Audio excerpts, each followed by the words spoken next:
وَإِن مَسَّهُ الشَّرُّ اور ان اگر مسہ اس کو چھو جائے، مس کر جائے، چھو جائے، مسا جب اس کو اشر و شر، کوئی بری چیز، کوئی تکلیف دہ چیز اس کو چھو جائے، فیعوسن تو وہ مایوس ہو جاتا ہے، یوس مایوس ہو جاتا ہے، قنوتن اور نا امید ہو جاتا ہے، یہی چاہتا ہے کہ ہر وقت اس کو اچھی چیزیں ملتی رہیں اور کوئی تکلیف نہ پہنچے، اور اگر تکلیف پہنچ جائے تو بس اتنا مایوس، اتنا امید، مطلب یہ انسان کو اتنا نہیں ہونا چاہیے ایسے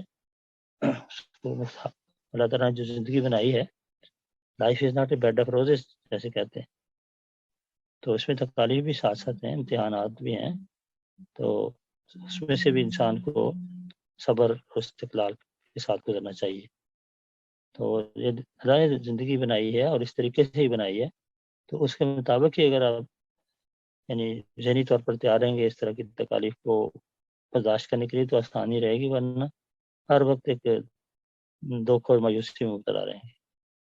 اور امید رکھیں کہ اللہ تعالیٰ جو ہے وہ بڑا مہربان ہے، اگر ہم اس سے دعائیں کریں گے اور صبر بھی کریں گے تو وقت آہستہ آہستہ یہ باتیں ٹھیک ہو جائیں گی۔ اور بعض دفعہ چیزیں ہوتی اس لیے ہیں کہ تاکہ انسان کی اصلاح ہو، کہ ورنہ وہ کبھی نیکی کی طرف، خدا کی طرف توجہ بھی نہیں کرے گا اگر ہر کام اس کی مرضی کے اور خواہش کے مطابق ہی ہوتے رہے۔ اس لیے تکلیف بھی بڑی اللہ تعالیٰ کی نعمت ہے اور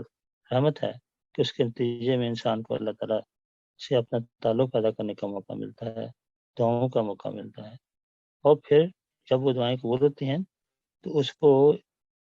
ایک نیا ایمان حاصل ہوتا ہے، ہر دعا کے قبولیت کے وقت اس کا ایک نیا ایمان حاصل ہوتا ہے، اس طرح گویا روحانی طور پر وہ ترقی کرتا چلا جاتا ہے، اللہ کا قرب پاتا چلا جاتا ہے۔